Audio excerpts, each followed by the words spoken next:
Comment aider son enfant à prononcer le son ch? On va voir ça tout de suite dans la Minute Ortho.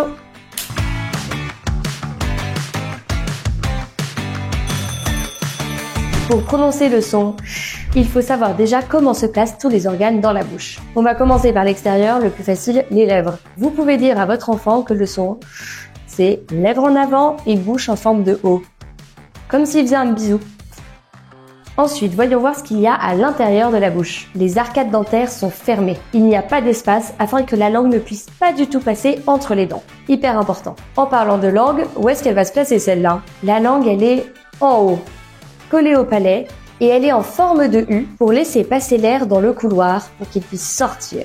La pointe de la langue, qu'on appelle aussi apex, est baissée pour évidemment laisser passer ce flux d'air. Je vous mets en description le lien vers un site ultra bien fait d'une université qui explique avec un schéma où sont placés les organes phonateurs dans la bouche au moment de la prononciation des sons. Vous pouvez aller le voir, c'est super riche.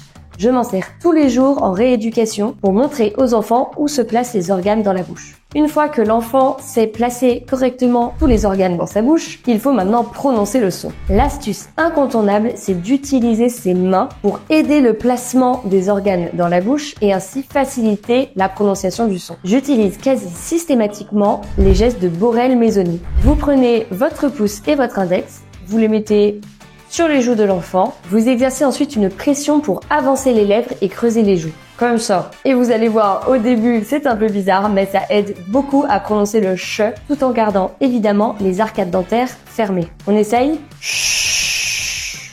Pour aider votre enfant, vous pouvez aussi lui parler du flux d'air. Vous devez dire que cet air doit sortir et en quantité. C'est pas un petit qu'on veut, c'est un gros.